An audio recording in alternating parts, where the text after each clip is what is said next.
All right, everyone, welcome back to the show. This week, we are taking a deep dive into the InnerVerse. We have Chance Garton over at the InnerVerse podcast. Maybe it's Garton, I'm not really sure. I hope I said that right. I really don't think he's gonna mind. We go into a lot of things in this one. We are talking about his shows Vibrant and the Marvelous Demystifiers, which I particularly love, where they break down Marvel movies and all the encoding that's within them. And we dive in a little bit into Stranger Things. We go into the OA and Everything Everywhere All at Once. We really just try to cover a lot of different topics here and try to break things down for people to conceptualize them in better ways. I learned a lot from this one. I really hope you guys do. I really hope you check out the links in the description to the InnerVerse podcast and everything Chance has going on there, as well as ways to support this podcast. Please go check those out.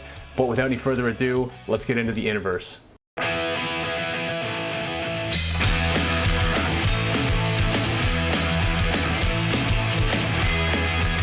All right, everyone, welcome back to Dig Within. Today, I have the host of the InnerVerse podcast, which is the home of some amazing shows such as Vibrant and the Marvelous Demystifiers. Welcome to the show, Chance Garton. How are you doing, man? Hey, man, I'm doing awesome. Really fun way to kick off a morning. And I love that you mentioned the other shows that I've been doing besides InnerVerse itself, because that's where the fun is at. Those are great explorations. Oh man, your Marvelous Demystifiers one has been some of the most insane things I've been listening to recently, especially with breaking down movies and stuff, because a bit of my background is in film and television and stuff like that. And when you guys break some of those things down, man, it's insane. Sometimes, is it gay? Is Slick Dissident? Like sometimes, man, some of the things he says, I don't follow, but I'm like, man, this guy knows what he's talking about. Yeah. His symbolic literacy isn't the same as other human beings. It's like he's tapped into some kind of linguistic vibrational sensitivity or something. And, you know, I like his approach. Maybe sometimes it feels like he's stretching and maybe some of the things are a stretch, but I look at the universe as like everything is connected to everything. So whenever you feel or sense a connection, it's worth exploring it, even if it doesn't go anywhere. Just see how everything touches everything else and you'll get a more accurate look at the big picture. Yeah, and there's so many things that I just haven't dove into myself, right? So it's not necessarily that I don't think it kind of matters. It's more like he has this understanding. It's like Marty Leeds, right? When he dives into some of those things, I kind of look at some of his stuff and I'm like, man, this is very intense. I just don't have like a file for it in my brain. You know what I mean? Yeah. Would you want to dive into maybe what is Vibrant, and then what is the Marvelous Demystifiers? What's your show, and how do people kind of wrap their head around what you got going on there? Yeah, so I'm doing a lot of content lately since I was able to go full time in this line of work and not need to work for other people. I'm so glad that I put in the effort to get to that point. And for years, I've been doing InnerVerse, which is an interview style podcast, not unlike this. But last year, I decided to kick off a live show that I would do on Wednesday nights. And I've been doing that every week. And that's called Vibrant. And that's more of like a fun community jam. We have a special guest for each episode typically, but we take callers from the audience and they field questions for us, and we we have more fun. It's like levity and deep gravy in the mysticism and syncretism. So Vibrant is super fun. You can catch that on Wednesday nights, every Wednesday at 8 p.m. Central. And you know, if you do check it out live, get in there, get in the mix, participate. We have an awesome Telegram channel for InnerVerse and a separate one for Vibrant where people can do like call-ins. We take voicemails from the audience, and I love that. Then the Marvelous Demystifiers show, as you might gather from the title there, we're breaking down movies, but specifically Marvel Comics, Disney, Marvel, now that Disney owns it, looking at the programming and social engineering and the symbolism in that stuff that is so popular and widely consumed by our culture. And the way I see it is like, it's extremely valuable. First of all, it's fun. It's a different way to explore symbolism than just like listing off a bunch of correlations or repeating stories of mythology. We're still looking at the archetypes of reality through the lens of these films, but it's fun because I've been a Marvel Comics nerd for, oddly enough, my adult life. I started reading comic books in like my early 20s, which I guess makes sense because at that point I had a job and had disposable income to spend way too much money on comics back then. I got better though. I don't do that anymore. But what I feel is important about it in terms of why it's helpful is whenever you explore social engineering, whenever you look at mind control programming, everything that sorcery or the dark occult is up to is only effective if it can operate on the same principles that reality operates on, but through an inversion of it in some way. So when you reverse engineer and you take apart the lie and you look at it more deeply, it actually takes you to the truth, right? If you reverse engineer mind control, you find freedom instead. It's like you reverse engineer inversion and you're putting it back in its proper order. Is kind of how I look at it. Right. Yeah. It's interesting when you start realizing that there's so many encodes and all these things, and you go, man, I don't even want to go near this stuff anymore. I don't want to, put that into my system to a certain extent. But then when you guys are able to do those sort of things and you can see what the programming is, you can kind of, I don't even know if enjoy is the right word or whatever, but it's more like, you got to just kind of unwind every once in a while, but to be totally unaware of what the programming is one thing, but then when you can watch it, kind of enjoy it, but also see what they're trying to put in there, it's interesting. And it's so cool to sort of break down some of the encodes. You're like, I know what they're going for right there. You know what I mean? Oh yeah, yeah. And to a degree, there's elements of it that aren't horrible, evil, tragically bad. Like when it comes to projects that big and so many people involved, you have to assume that not everyone that works for Disney or Marvel or any film studio is some kind of like closet satanic cultist, right? It's a huge team of artists and creators that maybe they're not hip to the stuff that we talk about in these circles, but they're working with their imagination and they're doing their best to create something that is like fun for them to make. So in that process, imagination, which is the portal to spirit, into the Akashic record, into higher levels of knowledge and understanding, it will put information will come through the creation. Like anybody that's ever been a painter or done some kind of visual graphic art or made music enough has had the experience where somebody looked at what you made and they interpreted something out of it that was really resonant and meaningful to them that you had no idea was in there, right? That spirit coming through the imagination portal and putting through like all kinds of Easter eggs of truth. So I see that happening in these shows too, where, some of the symbolism, especially some of the things that relate to the big problems in the world, I personally am super interested in the birth sorcery mechanics and how that relates to the legal system and the straw man. And it seems to be like maybe the grounds for all the other trauma and MK Ultra programming that goes on. The initial birth trauma.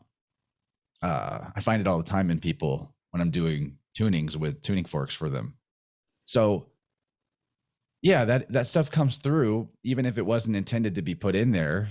And so because it's something that people can do for fun, which is watch these shows, and we're arming them with more symbolic literacy with which to watch it, we're hopefully helping them be more critical about everything they're taking in. Well, symbolic literacy, I believe I picked up this phrase from the great Michael Tessarion, awesome dude.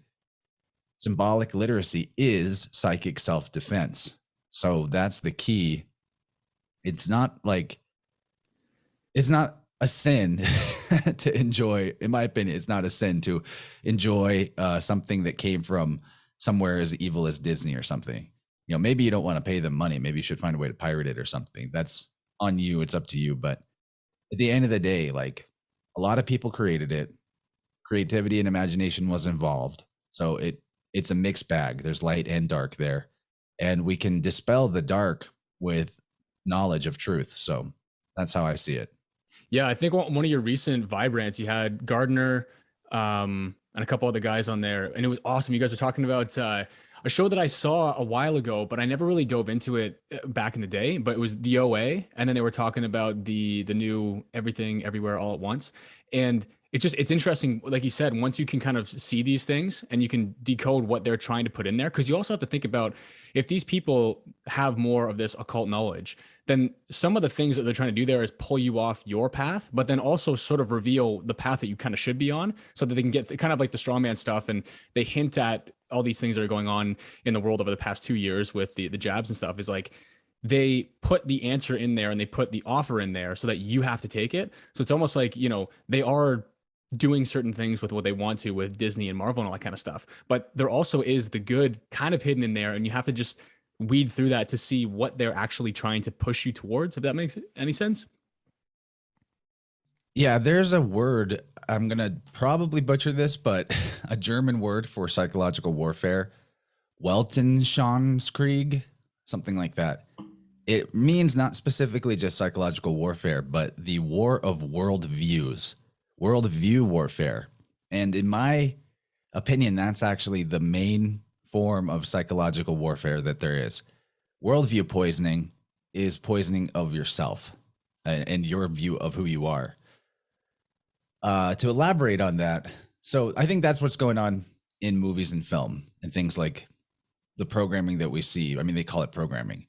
It's to create a worldview of boogeyman and fear that, you could just, it's so crazy. They want to take away your guns, right? The Pepsi lefties want to take away your guns. But at the same time, they're the ones running Hollywood and putting massive violence and gunplay in everything they make. It's like, what? Make up your mind here. But worldview warfare, I think maybe I should like back up and really lay this out in an overview. So we exist as an expression of this universal medium that people call ether. You could also just call it spirit or the Akashic record. It's the aspect of the universe that is the one all-pervasive, not really thing. It's beyond the concept of nouns or thingness, but it's the isness that everything else expresses out of. Ether in its different vibratory patterns give us the forms and energies of matter that we experience in our life. But for ether to be what it is, which is the all-pervasive medium that everything else comes from, that means that by its nature, it has to be existent beyond the concept of division, beyond the ability to be like, there's some here and some there, and there's a barrier between it. If that makes sense. If you could divide the ether the way that you could cut something in half and have space between it that was empty, then it wouldn't be what it is, which is the all that is everywhere, everything everywhere all at once. It wouldn't work. So that being said, the ether that fills your body vessel cannot be divided or different than the ether that makes up the entire whole of the cosmos. Whenever they say the universe is inside you, it's completely accurate. If ether works the way that observationally it appears to work through the science, the real science that has been done to explore it and not dismiss it conceptually the way that, modern materialism has done, then that means as well that it could only work that way if it was indivisible and one and omnipresent. So the ether inside you is the ether of the entire cosmos, which means if you have a worldview of the cosmos that is darkened and limited and scary, that means that you're actually creating those conditions inside of yourself, and vice versa. The magic of it is that statement, heal yourself and you heal the world. It couldn't be more literally true.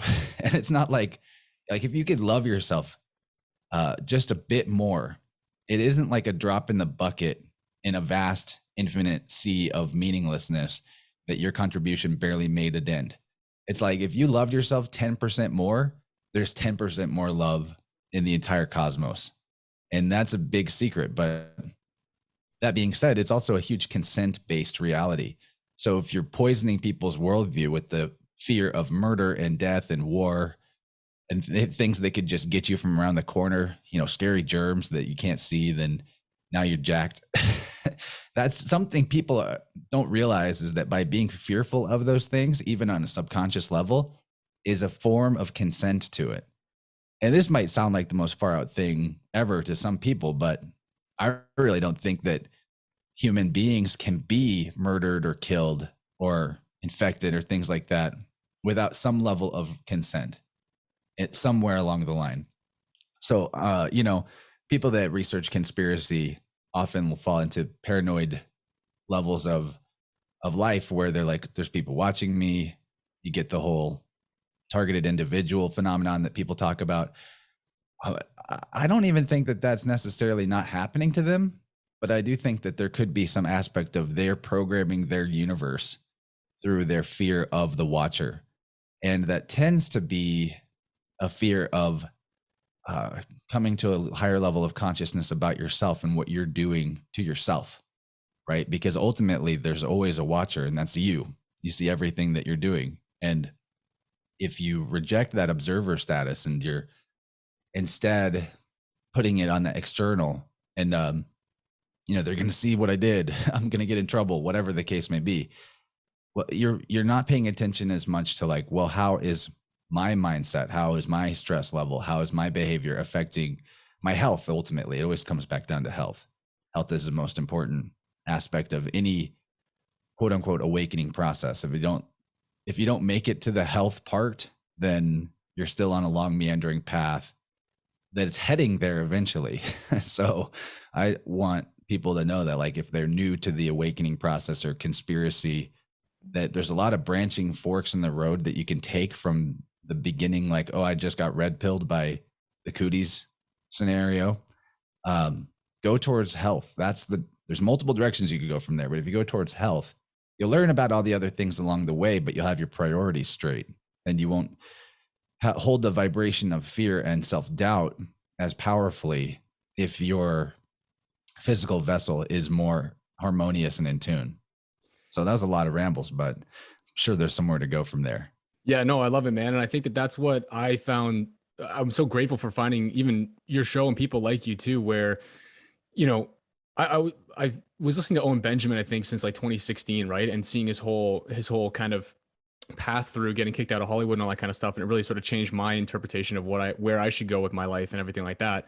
But then you find in these circles that you do have that sort of rampant paranoia about everything. And that like next month, and you can even have this at the beginning of this whole thing in 2020, it was always, you know, the CBDCs and the end of the world is going to be next month. It's next month. And it's been that way for like 2 years, right? And it's kind of like in that space, you can just find that sort of turning your wheels in, not doing anything, being totally paralyzed, and then A, not creating, and B, in a state of fear. So even though you know what's out there is fake, you're still playing into that hand that they want you to play in, because at the end of the day, like you said, with the ether and that everythingness is then when you have that sort of that idea of the divine masculine and feminine, which is sort of thought and then action, right? If your thoughts are all wrapped up in this, then you don't have action. So you actually you're negative on both sides of that polarity. You know what I mean?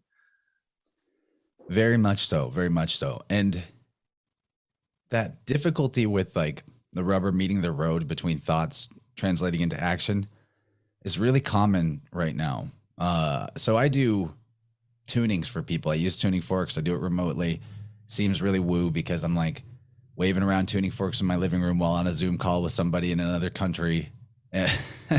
But it's amazing how effective it is. And part of it is really the most important part of it is that bringing to consciousness where energy is stuck in our field is the process that makes it come back into circulation again, or invites it back into circulation. So I find that all the time that there's this thing called the biofield anatomy that was pioneered by Eileen Day McCusick, which I saw you interviewed her. She's amazing, dude. Yeah, She's like my unofficial guru, and I learned what I do from reading her books and kind of putting my own twist on it and my own way of doing what it was she was describing. But anyway, so I learned about this biofield anatomy from her, and that difficulty with thought, energy not making it to physical action is a root chakra thing generally. And it it has to do with our hips. Actually, it's really a like left hip area specifically.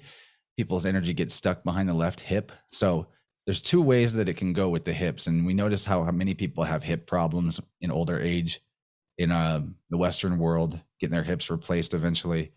Well, if you have left hip issues, it has to do with like not doing what it is that you think that you need to do, putting, getting stuck in the thought area, maybe just like huge mental to-do lists that stress you out, but not actually accomplishing all of those things. And part of that trick is like letting go of the to-do list, because we usually are overly ambitious about what can be done in a day. And it's more important to just be in the flow of doing what's right then, and then the next thing that's right. And instead of being stuck as a slave to your agenda, your planner.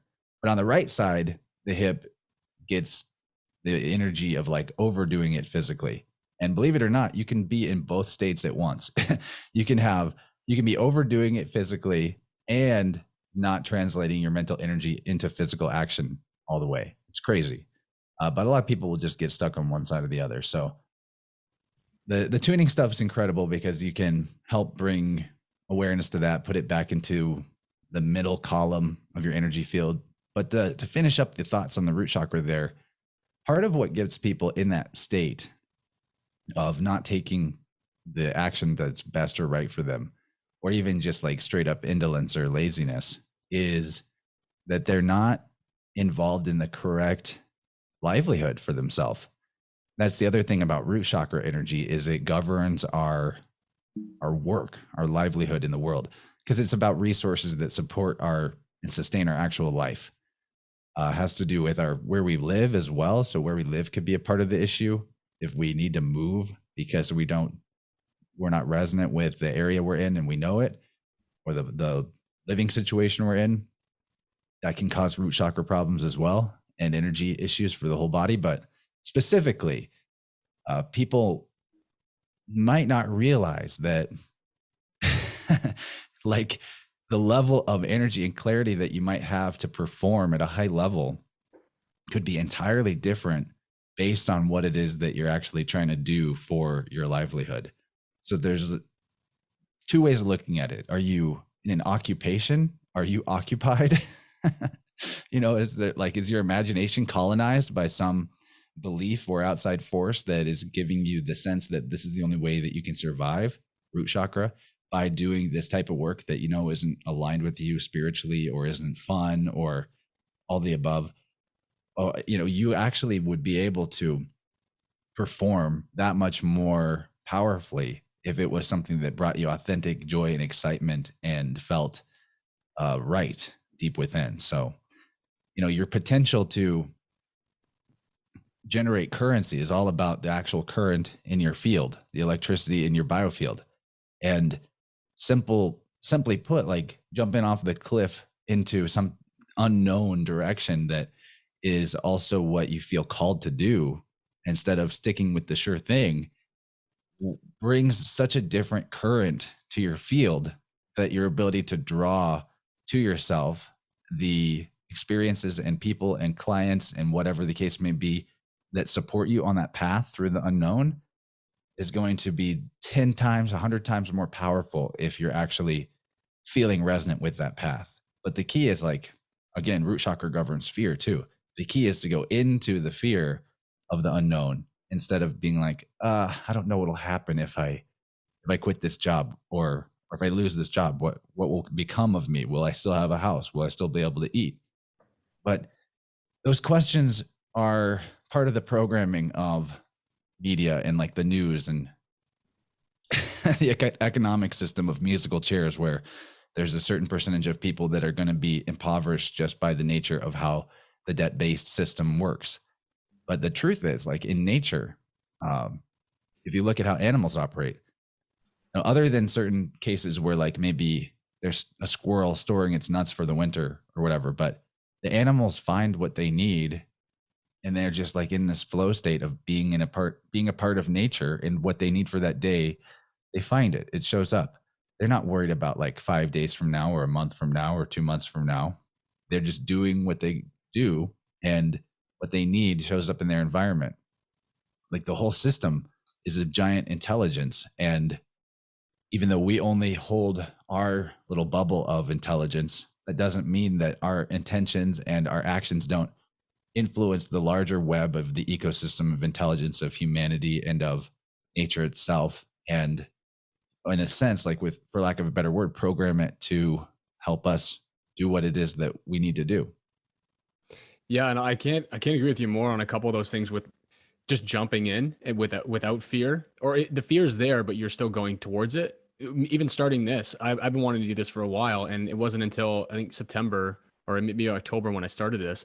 But I've had just the most amazing synchronicities in my life that I can't explain other than this is just I just had to do this, and it's not like this was the calling of my life. It was more like I feel like this is some space I need to move into. I don't know what's going to happen, but here we go.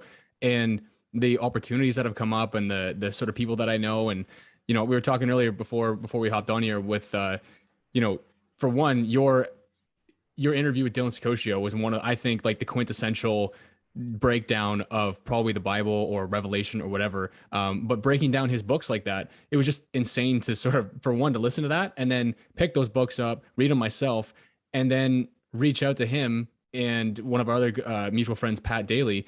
And now it's like a guy who I really respect, who is in this space teaching these kind of things. He's now like a guy that I know, you know what I mean? He's a buddy in my phone. He's a guy that I can just talk to. And this is like a writer that I really respected beforehand. And just moving into the space, you open up these doors that are just incredible. And yes, it is kind of, you have to weigh up certain things because I don't have certain things in my life like people that depend on me and stuff like that. However, whatever your situation is your situation, and it's just kind of moving into that space and figuring out, like, I'm just gonna surrender here. It's almost like the leap of faith. You can't know what how far down the drop sort of is before you do that. You have to go. There's no peeking over the ledge to be like, okay, was it like 10 feet or is it like pretty far down here?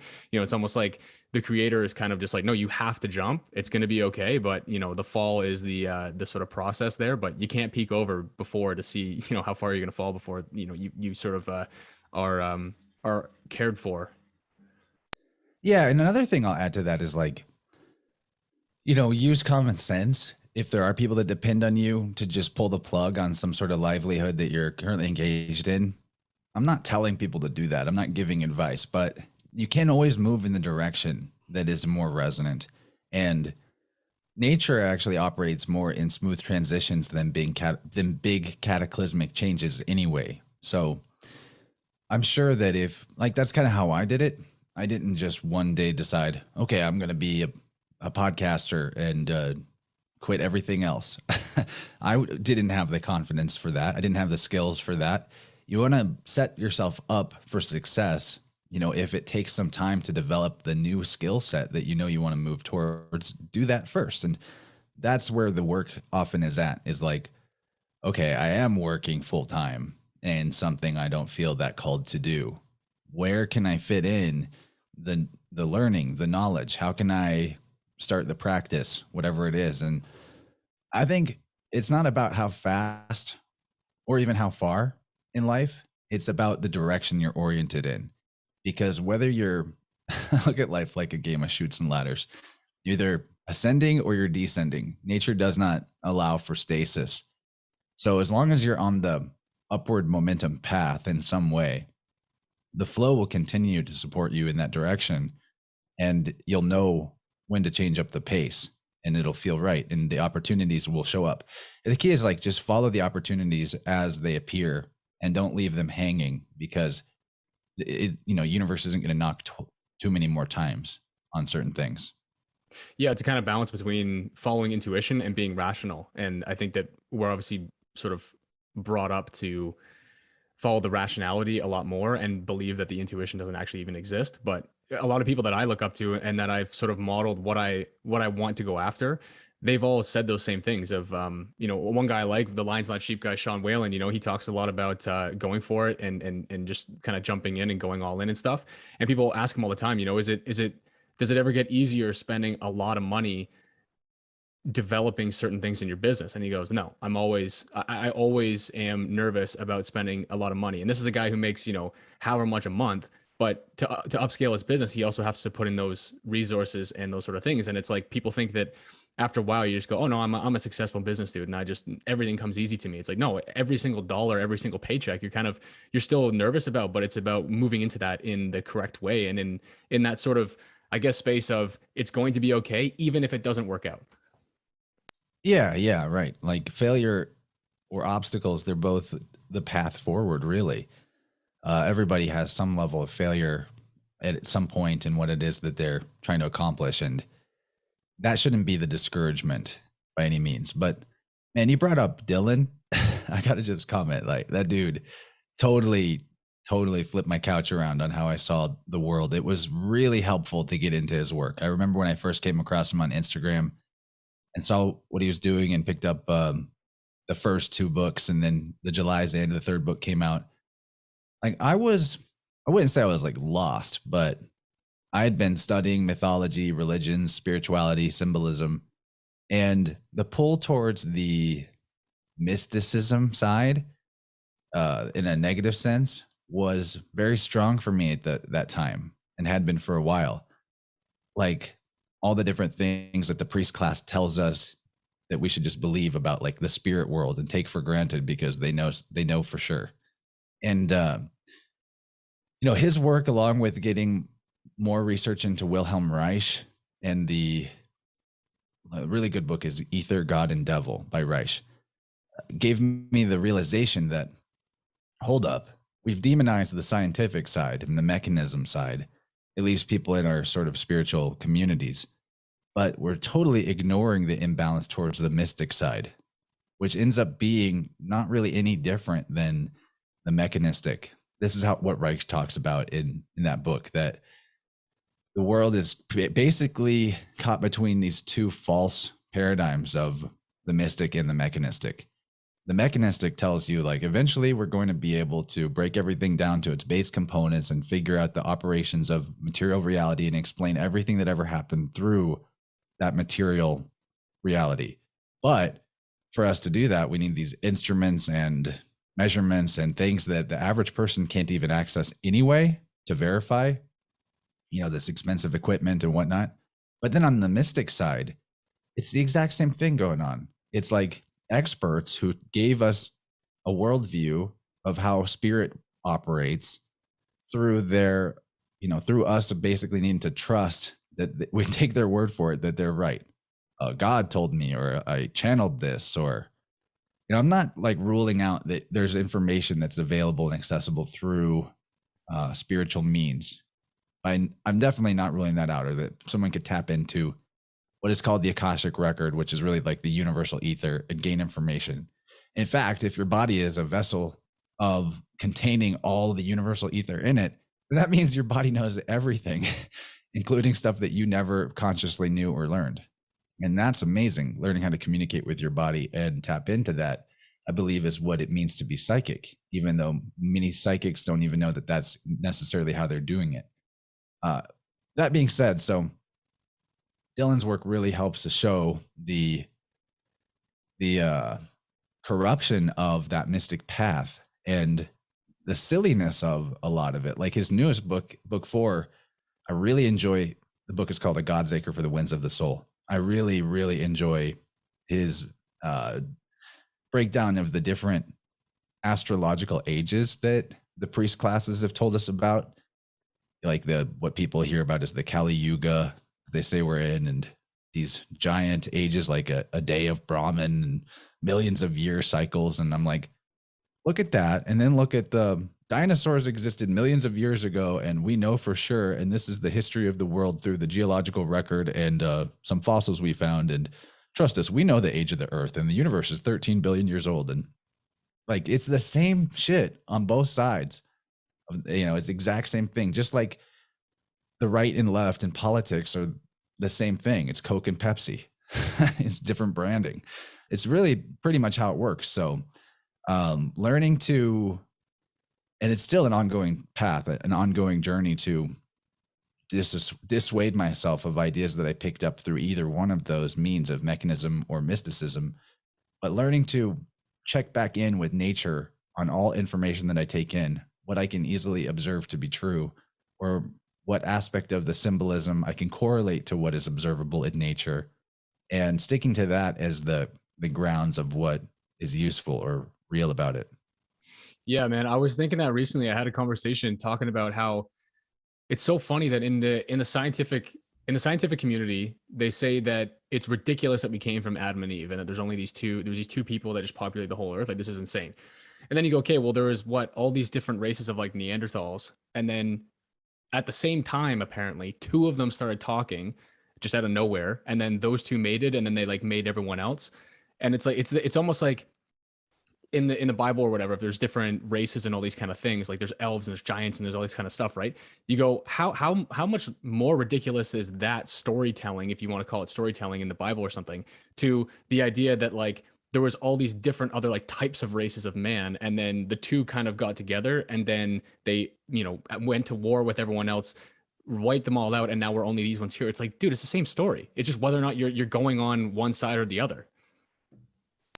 Yeah, and equally unverifiable by the layman and not provable by the people giving you the story. Like in both cases, it's a type of worldview warfare, but it's the right and the left at war with each other for control of which worldview you're going to hold, and thus which side is going to have sway over you in other areas.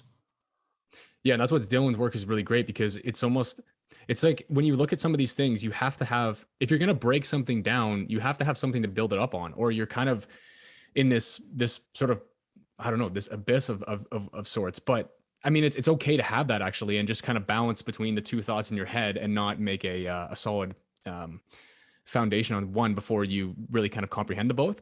But with him, it's sort of, he's telling you about the if you know that the sort of scientism isn't the way, and you're kind of like, well, maybe like I'll dabble over here in this religion kind of aspect. When he breaks down and go like, no, it's there's the same mind control and stuff like that within that as well. But at least he gives you that groundwork of like it's all sort of, and what Crow says too is like there's no lie in nature, and it's like these stories are made by the priest class, but when you get even deeper than that, it's all nature based in terms of when you break down what you guys did with the story of Revelation, right? Like, so there's like four horsemen, and what the hell is it? This is like ridiculous. And people are just gonna, out of nowhere, everyone's going to fall from the sky. What about the people who are like flying planes right now? They're just going to be up into the rapture. And then what about all the people in the plane and stuff? It's like, you know, he's able to kind of go like, no, you fucking idiots. Like, it is the four seasons and all that kind of stuff. So when you're able to kind of have that foundation again, that's why, you know, it's just, it's amazing the kind of work that he's doing to lay that sort of foundation of like, you got to get back to nature and get away from these kind of both sorts of ideologies, because they're the exact same, and they're kind of the same people running them, right? The scientism and the Vatican to a certain degree. Yeah, buddy. I'm really proud of getting kicked off YouTube recently for, not fully kicked off, but had a video removed for talking to David Whitehead about his Cult of the Medics series. And we really explored that whole connection between the deep church and the medical mafia and actual criminal underworld mafia and corporate overworld, how it's really all the same thing. Whenever you're given these right and left dichotomies, they're wings of the same bird or dragon, maybe. You know, thinking about the word rapture is fascinating because it actually comes from words that refer to rape. Rapere in Latin, I believe, is, I may be pronouncing it wrong, but it's like to take something forcibly against someone's will, which is where we get the word rape. But it's also the same root where we get the words for reptile and things like that. So, you know, I wonder about all the symbolism in the book of Revelation and the fact that there are myths and of dragons in every culture around the world that, you know, if you described a dragon, maybe they didn't have the same word for it, but you describe a dragon to anybody anywhere in the world, and they're going to be like, oh yeah, we have stories about that. And they'll tell you stories that are similar to anywhere else in some degree. Just think about the word dragon. If it's a reptile that is a raper, then it's rapturing people, taking them away up into the sky. A drag on, you know, it drags you off. Drag on, drag off. There's like so much into the etymology of this idea of the big terrible lizard, and it's interesting because it kind of fits the way that we work internally. That our complex of the brain, the lower mind, if humans can be kept in that mode of existence through fear and trauma-based programming, you get carried away in it. You know, you get taken away, and you're just sort of this programmable bot. You become this thing that doesn't have the higher mind. So maybe there's something to the symbolism in the book of Revelation talking about raptures and dragons. Although I don't think in the book of Revelation it really ever explains a rapture the way modern Christian dogma talks about it. But perhaps this is just a wild speculation in this moment, but perhaps there's something to the idea of the rapture having to do with like some giant lizard beings that could have been seen as divine in a previous age carrying people off into the sky. I don't know. Right, and that goes into some Steiner stuff where he talks about it's like giant prime mantises or something like that on the sun and things. It just there's some, I don't know, there's some crazy stuff, but like that's what I also like about Dylan and Balderson and Marty Leeds and all that kind of stuff is all these different people who specialize in these different, I guess, mythologies, and then Dylan kind of breaks them all down, kind of thing. But it's like it's almost like these stories, you can't live here on this plane without those being universal truths, like you said. Like if you go to any culture or something like that, they're going to have some sort of dragon character, and at some time of the year they're going to have some sort of holiday in relation to the 4 cardinal points of the year and all those kind of things, right? It's like, but then I also think about, well, if that's the case and it's not scientism, when you're talking about like your like your lower mind, your reptilian mind and stuff like that, it always like messes with my head because I go, well, okay, if I know that the scientism and the sort of like evolution side isn't the way forward, or isn't the way that we were supposed to, that isn't the way that it actually kind of happened, then like are all the things where they say like, oh well, first we were reptiles, then we like crawled out of the ocean, and then when we're how sex sells, it's because it's tapping into our lizard brain and all that kind of stuff. I'm like, man, like what the hell's true? Because if I know that it's not the sort of evolution side, is that side still exist? But like of course it does, because that's kind of how we operate. But it's like it's just such a mind messer, because you're like, I don't know what the foundation is. You know what I mean? Yeah. And I'm not a believer in evolution as described. Like I don't consider my uncle a monkey. Right. But that being said, if I feel like the human being is what we are is special for many reasons. And I'm not ruling out that there is a higher order of thought possible in some other forms of life on the planet, possibly, dolphins and whales and things like that. When you consider how large those beings can get, and that what gives us consciousness is our level of energy, and a body that's larger is holding more energy. So there could be some extremely high level of consciousness with that. But just like us, they have brains that are really complex and developed. And I don't know for sure. I haven't researched dolphin brains enough, but I know they have bigger brains than human beings, and they probably have like an R complex of sorts as well.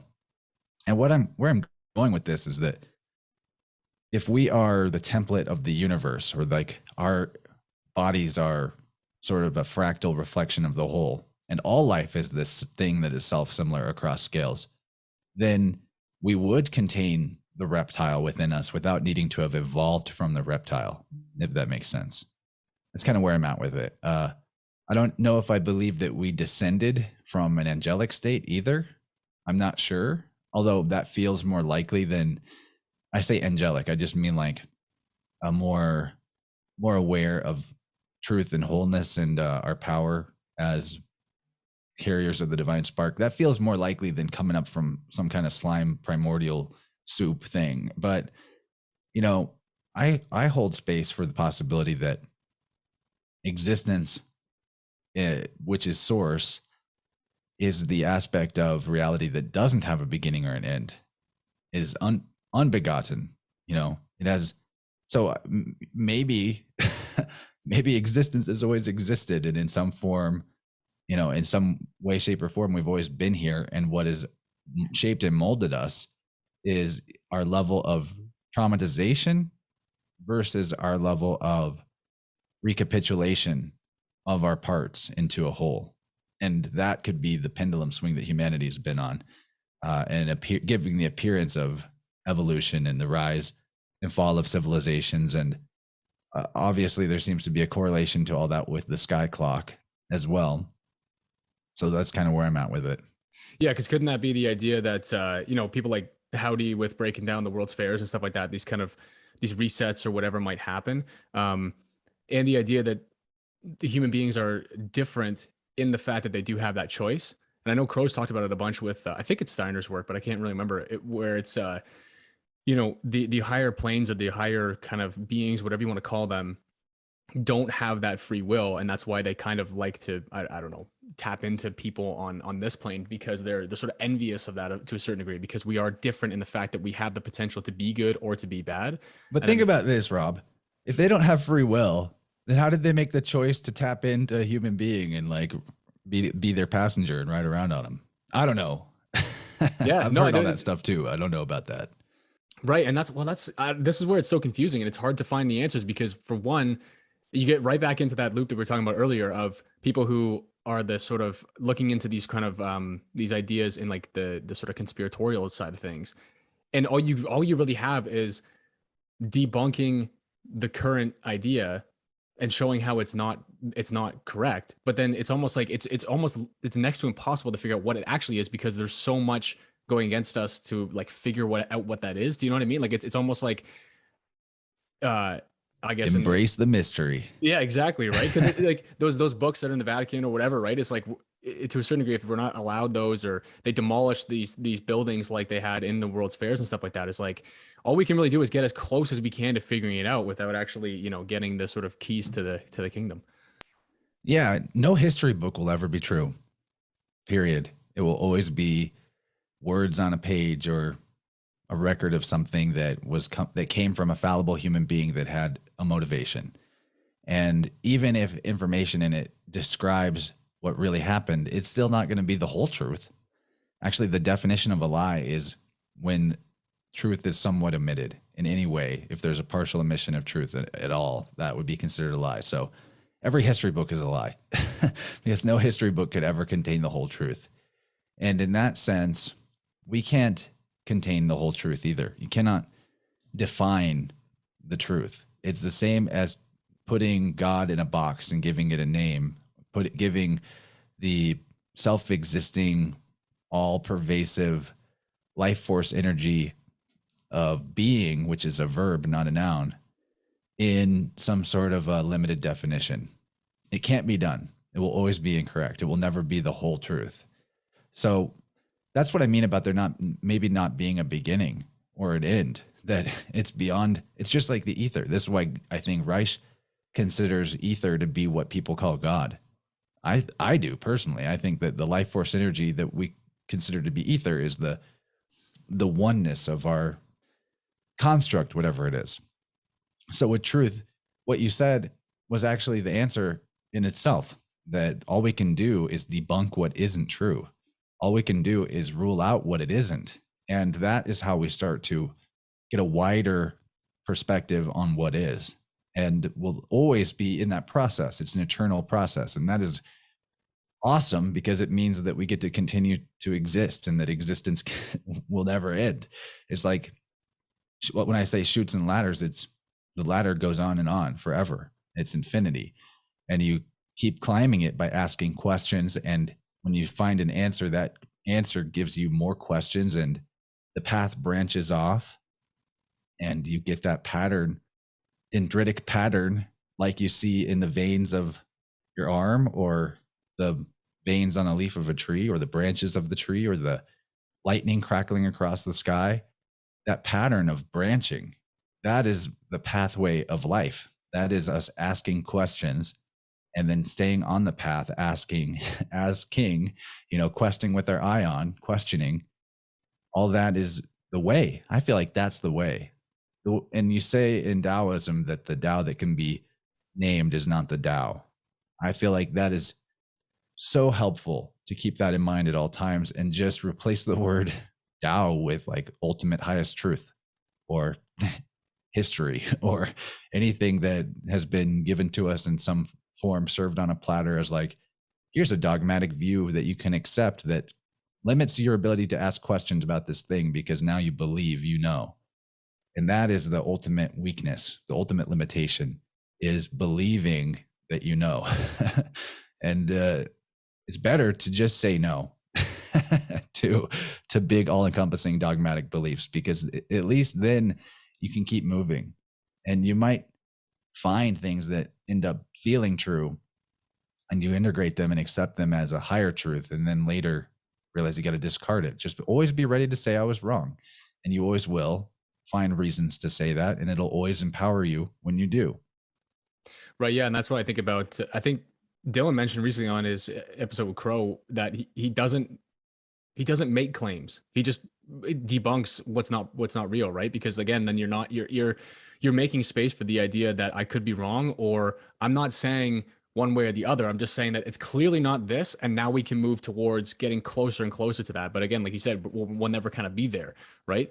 When it just gets so fascinating to think about these things, man, because you mentioned on your show too with Howdy, where he was saying that, you know, the weighing of your heart, right, in the Egyptian kind of idea is not so much how much evil and good have you done in your life. It's more how much have you lived out your actual purpose, and what if that purpose is for the nefariousness, right? And it's kind of like, oh my God, okay, so now there's like people that are like their whole idea is to like have these challenges for other people. Do you know what I mean? It's just such like it's fascinating to think about, man.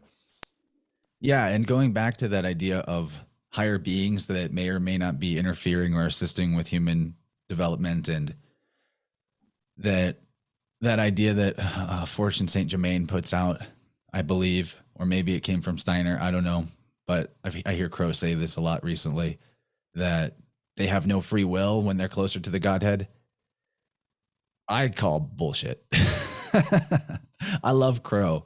I don't think that is an accurate thing to internalize as a belief, though. And the reason is, from my observation, free will is synonymous with what we consider to be spirit or God or the source or whatever. When you consider the origin or the source of all that's been created in the world, well, how did it get there? If it was created, it was made up. It's, you know, another way, like it was thought into existence. Maybe that's where you get the constant repetition of the being that runs the show being Thoth, which is thought, Mercury, Hermes, what have you, all the different versions of it, Odin, Jesus, it goes on, Jehovah, Bacchus.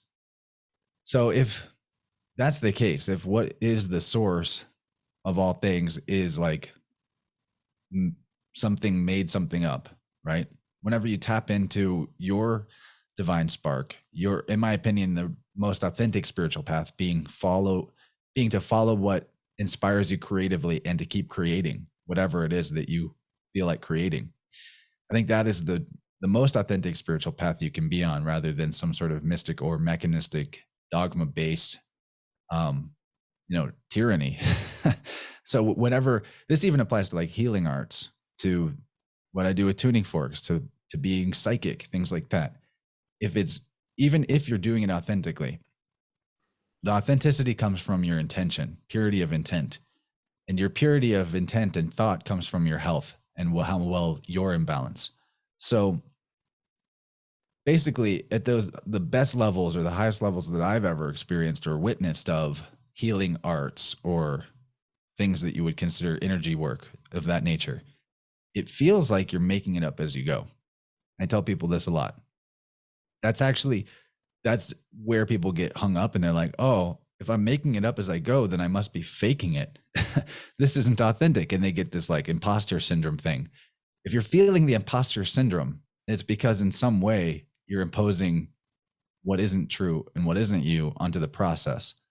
You're holding on to something that makes you an imposter. The way to be authentic is to don't fake it, and you don't fake it by making sure your intentions are pure, even as you're making it up as you go. That's what a flow state is. You're making it up as you go, but also almost in a thoughtless way. Maybe the forethought was what led you into the flow state, but in the moment, like a basketball player shooting his 3-pointer, he's not really overthinking it. He's just doing it.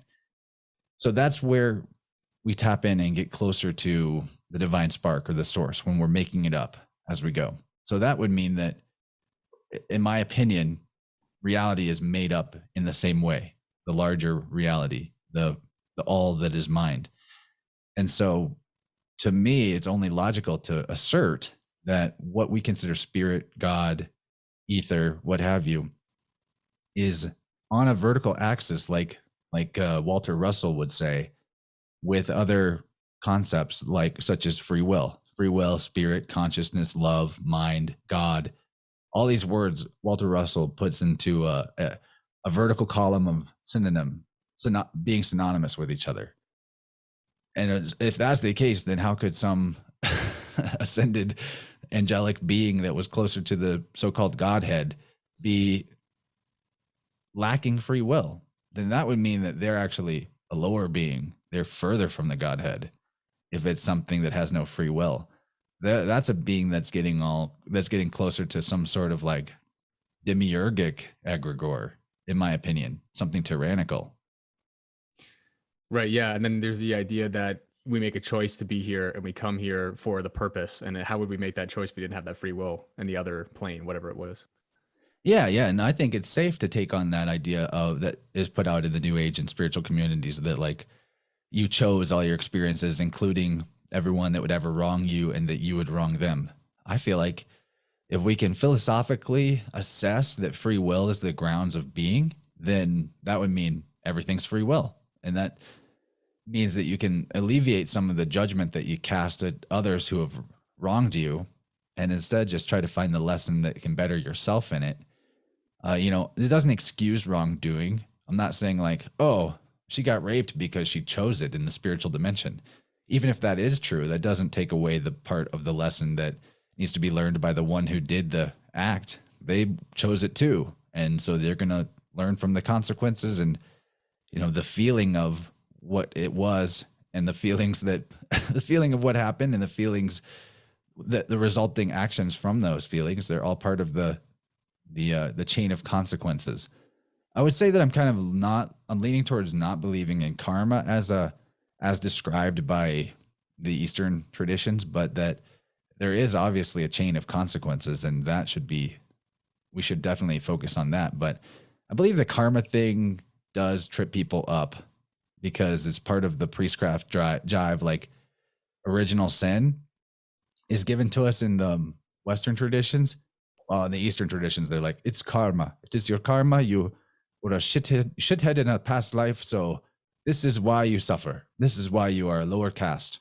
It's no different than the idea of your life is suffering and hellish because Adam and Eve bit the apple, so just wait for your reward in heaven and be a good little slave. I don't like either of those ideas, but I mean, in a sense, karma is real. There are consequences for actions. There is definitely that law of cause and effect, but I just have been trying to root out my belief in anything that I haven't experientially proven, including things that I've experienced in a mystic way that I then made an assumption about what it meant and internalized a belief, when in reality, it was just an experience that was purely subjective to me, and like just hold on to the experience and not the interpretation, if that makes sense. Be open to more than the one interpretation that maybe I put on it in terms of whatever the mystical experience was. Yeah, so much what you're saying made me think about. I've got this question for you because you guys are breaking down all these Marvel movies and stuff too, where it doesn't excuse the wrong behavior, but what if that contract in the other plane, whatever that might have been, for the two of you to have that interaction, it was the choice that you go, either you do or you don't. We're gonna have that experience, but whether or not that choice is made is the choice that's supposed to happen in this plane that we're on. So, if in the grand scheme of things, the choice was made to rape or something like that, then now these cascading effects happen. Or, in the sort of miraculous chance where I guess maybe the whole purpose was to have that experience, and at that point make the choice not to, and then the whole cascading effect happens. But then it goes into the whole multiverse thing with I don't even know, like, because I don't, the whole multiverse is kind of wrapped up in this idea of the scientism of these multiple planets, multiple universes, all that kind of stuff. But it makes you think about those kind of ideas, right? It was like, maybe it's, what I just described. Does that make any sense? Do you know what I mean? Yeah, the multiverse thing, I'm torn about it. Pun intended. Because for one, it seems like universe is all there is. Like there's one universe. And we have maybe misattributed our infinite potential and free will to go any way at any moment as multiverse, or maybe internalized our fear that we went the wrong way and that a different path would have been better, and created the idea of multiverse. Also, I can't help but assume that the reason why multiverse is so popular in the culture right now, and why at the same time in Taurus season they put out Multiverse of Madness, the Doctor Strange movie, and that Everything Everywhere All at Once, same time. Makes me think, and both of them were about problems with mom problems. Taurus is the mother of the sky clock. I mean, in Multiverse of Madness, the acronym for that movie is MOM. Wow. Yeah, and the two moms of the one character, right? And Everything Everywhere All at Once is about a shitty mom. The main character is a shitty mom, you know? So I don't know. When you consider the MK Ultra aspect of fracturing and creating alter personalities and all that, to me, it's very suspect that they want to push the belief in a multiverse on people. And it seems more disempowering than not. You know, it's fun to talk about and be like, oh, I can tap into my alternate universal selves and pick up on their powers that they developed and skills that they got. But why not just simplify that and be like, I can literally do anything I want right now. Yeah, exactly. Yeah. Why not just simplify it? Why does it have to be like, oh, it's not me that has this ability. It's this other dimensional version of me, but I can kind of use it when I want it. Or you can just do what you fucking want. You can just do what's right and best for you right now. I don't know. That's kind of where I'm at with it. Yeah, no, it's interesting, man, and again, the encodes of that stuff is crazy too. And when you guys were talking about the OA, I went back and watched that, and there is so much in that show, man. I actually never saw that one. I'm kind of curious though. Well, I think you brought up when you were talking to Bear Lando about, you know, if you lose sight in your physical body, you can still sort of tap into the spiritual sight, right? And that whole show is about that, right? It's like, and the way that they do the way that they kind of talk about the sort of everyone's got an NDE, right, an near-death experience, and the way they kind of show those things, and that again there's a choice to come back or not and all that kind of stuff. It's just you look at it and you go, man, I don't know, obviously someone wrote this, but you kind of exactly what you're talking about earlier is like, when you were writing this, what were you tapping into? Because this is so in alignment with a lot of like these spiritual texts and all these kind of things. And it's even the new season of Stranger Things that's coming out now, right? I'm rewatching the other seasons, and there's like even that, like the idea that you can, you know, she can, you know, go and visit people who aren't there, and they're experimenting with that and stuff like that. And like, that's just astral projection and all these kind of things. But then you think it's just these one group of people in this weird Hawkins experiment. But it's like, are they trying to tell us that we're all capable of these things? Do you know what I mean? Yeah. And they're trying to tell you that to get those type of powers, you got to be brutally traumatized. Right. I mean, that's what Moon Knight is about too. It's explicitly said in that Moon Knight TV show, like multiple times, like that my pain and my trauma and what you inflicted on me, oh dark god of the moon, is what gave me the ability to be the ferocious, decisive person I am now, and whatever. I mean, I'm paraphrasing. Anyway, to me, that's more Weltanschauung's Krieg, more worldview warfare. I think that technologically, so I've been playing with this thought lately. I don't want to, obviously I've been very anti-absolutes in this conversation, but wiggle with me on this thought thread that, you know, technology is a plagiarization of spiritual or innate capacities of the all mind or the human being. And so it's possible that as technology increases in the age, as an age progresses in towards more technology, that spiritual versions of that capacity diminish, and in vice versa, as you go towards more spiritually connected capacity to do things like telepathy and astral projection, the need for the technology diminishes.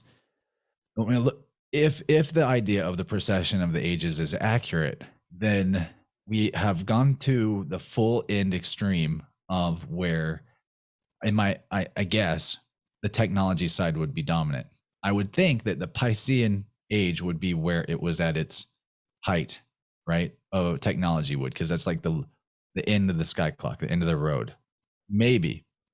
And maybe the age that was previous to that, the age of Aries, was truly ended with some kind of great reset where humanity went from the height of that interconnectivity and spiritual enlightenment to boom, right down to a dark age. Maybe that's how it works, like a reset. And maybe as we move towards into Aquarius or further into Aquarius, whatever the case may be, we're seeing the technology shift towards, it's still a lot of technology, but it's shifting towards being more reflective and resonant of our innate interconnectivity. Maybe as we progress forward, we'll have in the ages, we'll get more and more psychically more psychic technology and less external technology. Could be. It's just a possibility. But what they give you, I don't think that it ever has. I don't think the age you're in rules out your ability to do the psychic technology. It's just that your worldview has been created that makes you believe that it's only possible through the tech and that you don't have the capacity. And part of what they do in these shows like Stranger Things is they're like, oh, if you want these powers, you got to have horrible trauma, and that's what unlocks it. Rather than like, I don't know, practice and discipline and mindfulness and an authentic path, right? That's just my 2 cents. Yeah, well, I thought it was interesting in that show. They were talking about when she's trying to unlock the powers and all that kind of stuff. It was the memory. There's 2 distinct difference of scenes in 2 different movies. Was hers was something that made you feel incredibly sad and angry, but then you also have something in X-Men First Class, the one with Fassbender and McAvoy, and the 2 of them are talking, and he's using it to do something like way out in the distance, and he says the memory that was incredible happiness, and it was the image of him, Eric Lenscher, in World War II, and his family and all that kind of stuff, right around the dinner table before they were like murdered and all that kind of stuff. And it's just interesting that it's almost like that was back in, I guess, 2011 that one came out, and like the Stranger Things is kind of like newer, I guess. But it's weird how they're playing with both of those ideas of using these kind of things out of this like idea of love or some deep connection with that sort of thing, and then one is all anger and pain. Yeah, it's like Star Wars, light side and the dark side. Right. So yeah, so it's almost like it's not one or the other. It's actually both, kind of thing. So you're saying? Well, oddly enough, when you look at the Star Wars metaphor, the Jedi are really not about love. They're about true neutrality and balance. And when you consider like the Anakin Skywalker character who becomes Darth Vader, how he gets there is actually because of love. But love in almost like an obsessive, not totally lustful way, but in a protective, obsessive ownership way. He's able to be manipulated into falling to the dark side because he's afraid that his wife is going to die, which is against the rules for Jedi to have relationships like that. So, when you consider the Stranger Things metaphor or what you're describing right there, that like the 2 pathways to the power were either through love or through like rage. Maybe they're kind of giving you a hint that those things are 2 sides of the same coin, that hate and love are polarities, if you will, that are not opposite. They're the same thing in different quantities. Maybe it's kind of my thoughts on it. Yeah. All I'm thinking now is like if it's like an encode to like the second half of the season or something like that. If it's like the thing that ripped the hole open was the anger, like is there going to be something where they healed it with the love or something like that? Is it cool if we pause for just a second? I'll be right back. Yeah, man. Yeah. All right. So, okay. Let's talk about the love thing a little more. I got this amazing insight from Dylan's 4th book, A God's Acre for Winds of the Soul. But he's doing all this syncretizing in all the books, connecting everything back to the I-O, Yo, Ya, Yov, Jove, You, Jew, all these words that are names for the sun ultimately, which is symbolic of the source. Well, in the Romanized pronunciation of languages, the J or the I makes the same sound. It's like a Y. It's like ya. So Jove is like Yov, right? Which is where you get where you get Jove, Jehovah, Yehovah, Yahweh, Yah, right? So look at the word love and look at the L at the beginning. Stranger Things character, what's her name? L. Wow. Yeah, that's crazy. The L at the beginning also looks like a capital letter I. Very close, very similar. Which would mean if you just took a little green language peek at it, philologically, that love could be Yov.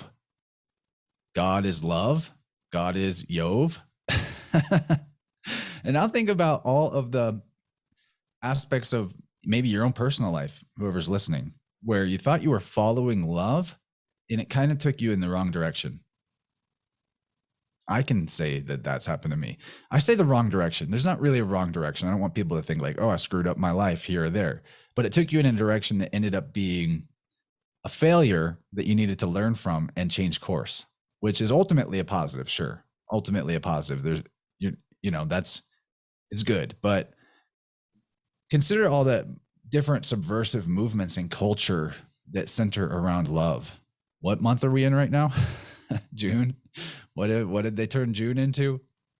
Right. It's supposed to be all about love and acceptance, and some really dark things are coming out of that in terms of how children are being programmed. Again, think of Elle, the character who is a child. Think of the hippie movement, the free love movement, sex, drugs, and rock and roll. All of that stuff that is powered by, on the outside, ostensibly love, or what people are mistaking as love, which is really a type of selfish lusting after something. Maybe. This is all just conjectural. And I see love, the real thing that the universe is potential. So the real love to show to yourself or to anybody else is to honor the potential, the possibilities of branching paths, the way that life expresses itself in that dendrite pattern. That's the pattern. That's the, pater, you pater, Jupiter, the pattern. The pattern is the expression of multiple potentials continually expanding. I think that's the pattern of reality. So when we are afraid, when we fear, which is sort of the polarity of love, or hate is a polarity of love too, I guess. Hate and fear kind of go hand in hand. You tend to fear what you hate or hate what you fear. That fear or hate restricts a possibility down to a single outcome. Like if you're afraid of something, then you try to control your situation so that only the outcome that you think is right will happen to you. So a lot of people's, what they experience and they think they're expressing as love is them trying to control an outcome down to a single possibility. And when you look at how relationships go for people, they often do end up controlling their partner to some level, or holding their partner in their mind and heart as a story or a vision of them that is only one version of them.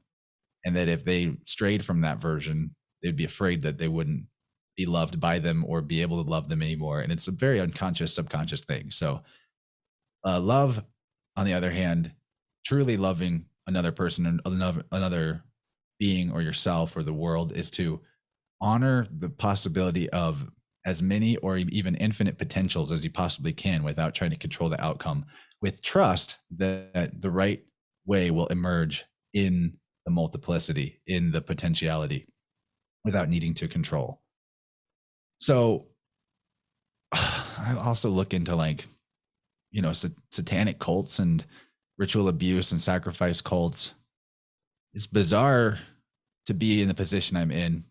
And I'm sure that it's like tame compared to some people that have gotten more out there in terms of the length of time their online careers or their public work has gone on. But I'm in a position now where people actually come to me privately and tell me stories of like where they've seen the cult, if you will, the worldwide underground cult operating, trafficking humans, doing sex magic rituals, sacrifice rituals, witchcraft covens, all that type of stuff. And a common theme that I've noticed is that these covens are like really all about the quote unquote free love. They have like secret shacks out in the woods where they get together and do their orgiastic magics, or in a one-on-one case, the powerful sociopathic psychic vampire that somebody might end up getting mixed up with, maybe in a relationship. They'll say things like, when I was with them, even though I knew that there was something wrong or off, or eventually I figured out that something was wrong or off, or I was being used or manipulated or drained, when I was with them, I've heard this exact phrase before. I felt a love and a feeling in my body that I've never felt from anybody else before. So I know that that was real love, and nobody else has ever made me feel that way. And I'm over here like, yo, that's just high level dark energy work to give you that feeling that is actually like kind of controlling you. They So that's a move of psychic vampirism, is they'll build you up and they'll fatten the cow, metaphorically, before they juice you or they drain your blood, or metaphorically or literally. So all that being said, like, there's something up with this concept of love as we've been given it. And we really need to think maybe more along the terms of potentials and balance over feelings and attachments and lusts and desires when we come to reckoning what it is that love means to us, or what is the grounds for reality, or what is the true path of goodness, or the higher path. And I mean, I don't have the answer for it all. These are just things I'm thinking about right now recently, that as people come to me and tell me different things about their experiences, and I look back on my own experiences, and I look at the etymology, and I look at the way that the cult has operated openly and secretly throughout history, and that this love concept is very much a tool of whatever demiurgic force has been crafted by those that seek to control and have power over others. Something about love isn't right in the most people's conception of it. Wow, yeah, that's so intense, man. Like, I just think that it's also so true with when we have a society now where the divorce rate is what it is, and you have these very warped ideas of what love is, and even what a partnership is, or even what true marriage should be. Not in the sort of licensure sense, but in an actual sort of contract, like a soul contract sense. That gets distorted too, because then people grow up thinking, well, I love this person. You're like, well, what does that word mean to you? Or what is that word? People don't really have an answer for it, other than, well, I don't know, it's my parents. It's like, well, my parents are divorced. So like, it's love, but it's also, it can be this and it can be that. And it's like, there's all these distortions with that word too. And then you get those sort of experiences happening to people. And then they don't really know how to classify what that actual experience was, or what that word means, or that's intense. Yeah. I'm currently playing with the idea of purpose before feelings.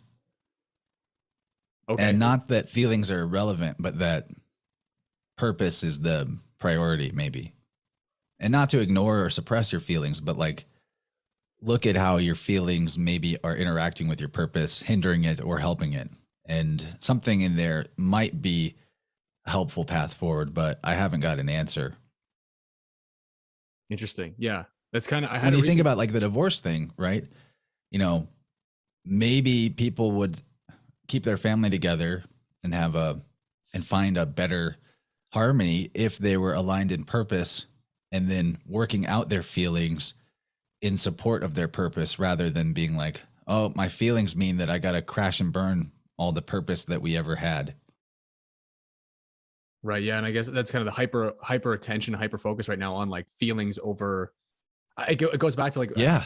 Yeah. It's the feminization of the world, in a sense, because like, I'm not saying that the masculine should be dominant over the feminine, but the masculine is the active principle. So in a sense, like, it makes sense that the purpose could be, that the feelings could be like subservient to the purpose, rather than sabotaging the purpose over the feelings, if that makes sense. I don't know though, but I do see like a hyper feminization of society. That is the definition of what's leading us to communism.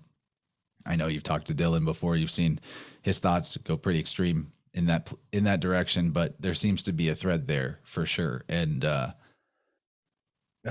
maybe a way to understand it would be like, your feelings are going to be there even if you break up, or even if you wreck your marriage or your family. That anger, that frustration, the wounding, the hurt that your partner put on you through what they did or what you did to them. Just because you break up and then maybe you find somebody else and they make you feel good, well, it doesn't mean that the feelings that you ran away from in the other situation aren't still part of you and in your field. They're going to come back. You're going to encounter them again. They're going to sabotage your purpose again. So to me, like, the way out is through.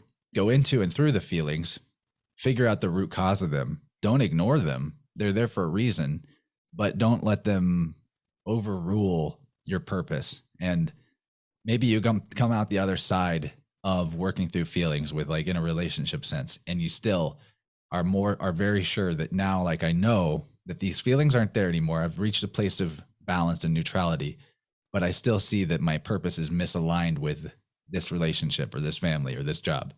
And then make the choice you got to make. But like, don't make the choice on feelings. maybe that's the self-sabotage part, because splitting apart from anything doesn't actually, like, division doesn't ever actually heal hurtness. It actually can just exacerbate it. So I don't know. Those are my opinions on it currently.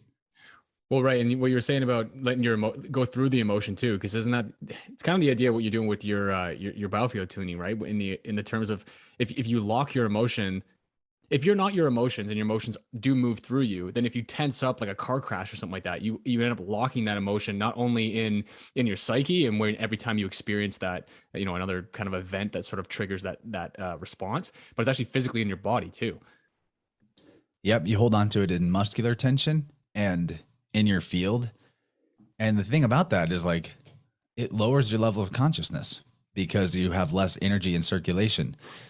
Energy gets stagnated. Like, man, I think that what people call demonic possession is just stuck energy in their field or in their body that has become so walled off, armored, and compartmentalized that that energy stagnates and thus is corrupted. For one, it takes on a lower, for lack of better words, vibratory quality. But then, because the energy that makes up our vessel is ether, is thus consciousness, back to that Walter Russellian vertical plane, that we're creating false gods within ourselves. We're creating alter selves in our own universe, our InnerVerse. And those, like, man, those could be voices that are giving you lots of negative self-talk, hypercriticism, bad feedback all the time. And I don't know, since I wouldn't say that I've perfected myself or my biofield. Like, if somebody did what I do on other people, to me, they would probably find stuff to help me with. I'd actually love to get a dose of my own medicine someday. But that being said, like, I've noticed a change in myself over the recent year or two, where before there would be the occasional, earlier in life it was way worse, but there'd be the occasional like negative self-talk, like, oh, you're such a piece of shit, or whatever, like that mental chatter that comes in to criticize about whatever. I find it like replaced with extremely positive self-talk that almost feels like someone else talking about me and talking me up. And I don't know what that is, but maybe that's what people consider to be guides. Maybe that's like my own circulating energy returning to me and feeling good because it's in flow. I don't know, but I do think that, like, the idea of demonic possession could be explained through energy field dynamics. I wouldn't rule out the possibility of externals coming and becoming a passenger in somebody's field, but that doesn't even happen without some level of opening the door and consenting on some level. If we go back to the free will assessment, like the old myth of the vampire, you got to open the door for it and let it in. So that's like my attempt to remove some of the mysticism of what people experience with ideas of possession or a demonic attachment and all that. I mean, demon or daemon is like two, and mon or men is mind, and it is reflective of the mental plane and the self. It's like a divided mind, and mind is experienced as the current and flow of that etheric energy. Like, as Eileen puts it in her book, your mind is not something that's being generated in your brain by some biochemical reaction. Neither is your memory there. It is, your mind is the flow of energy in your entire system. That's actually what plasma is. It's a state of matter that's gone between, in the liminal space between pure energy and material. And the best way I could describe plasma, or the bioplasma, or the ether, is that it's not a specific particleization or waveform so much as it is the pattern of the flow itself.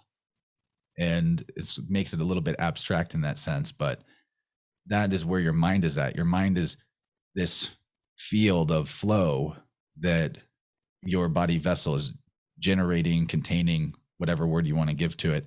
And what was I going to say about that? I lost my flow. Oh, yeah. The last part was just that in that model, your body is in your mind rather than your mind being in your body.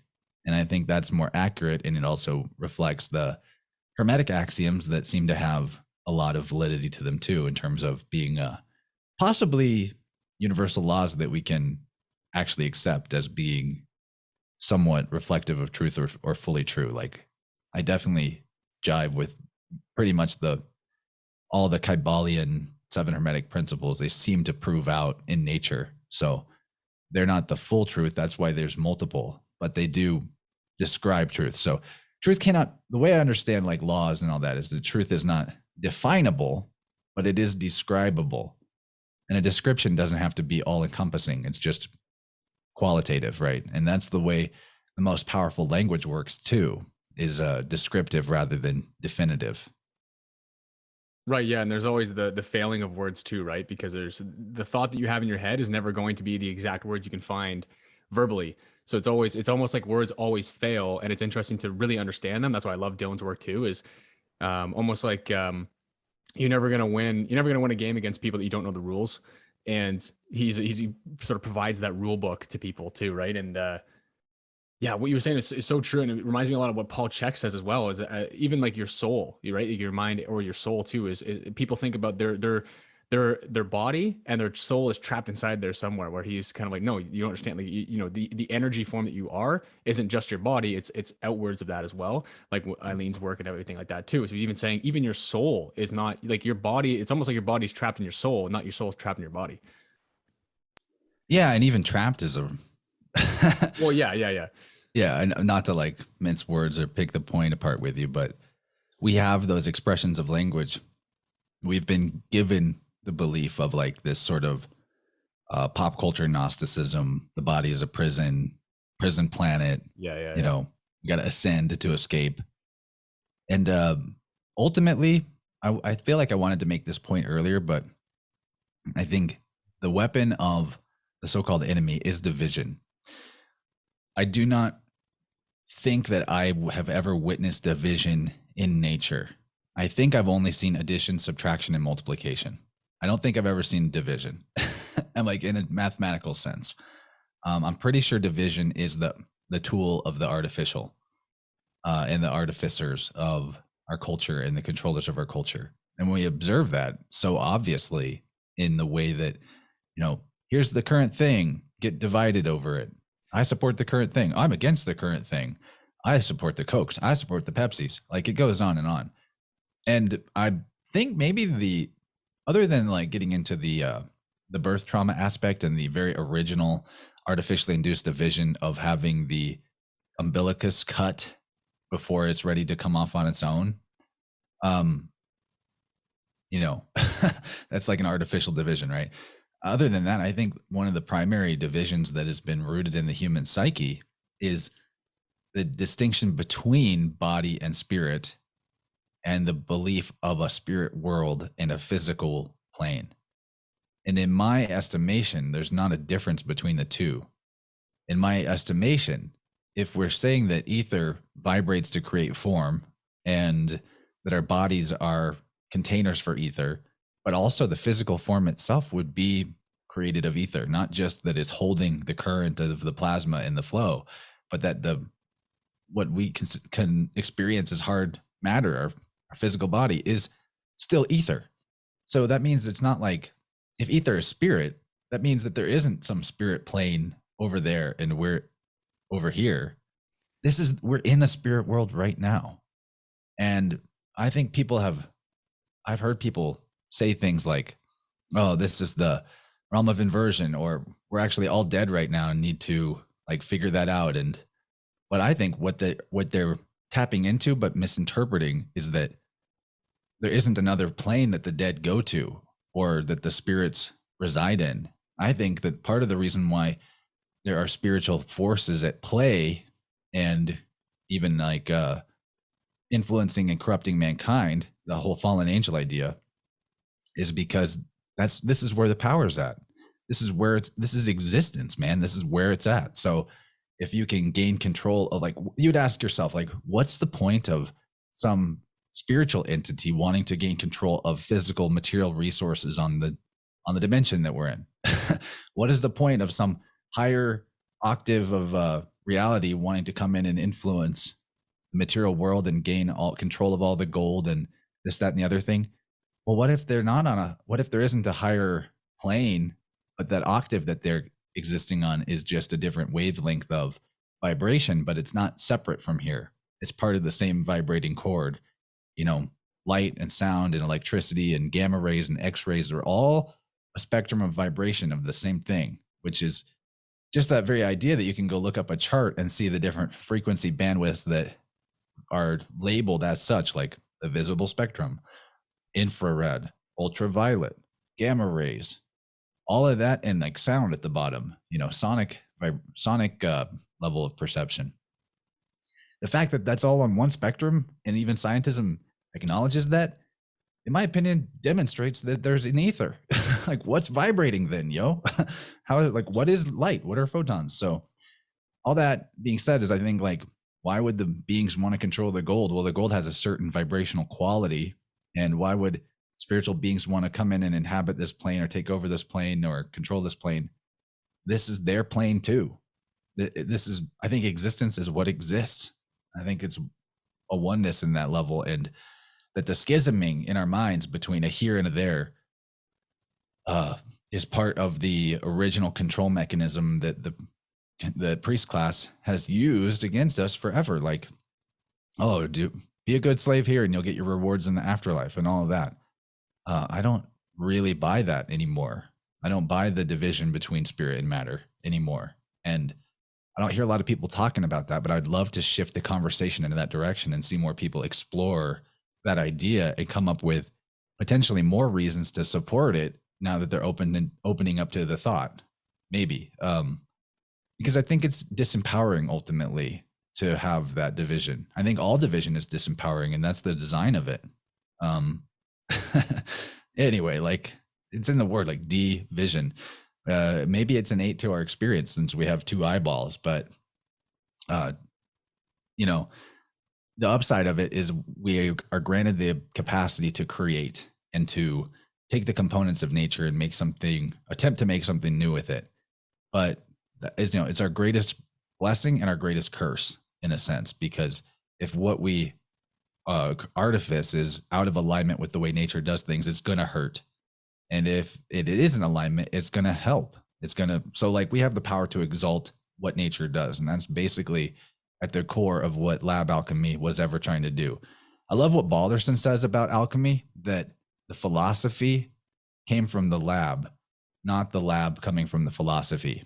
And that part of what has gotten alchemy so off track in terms of being like a spiritual tradition or a path of thought or a school to go down is that it's become so separate from the lab, from actually, like, Balderson says that his insights and his spiritual development have been directly tied to him doing stuff in the lab.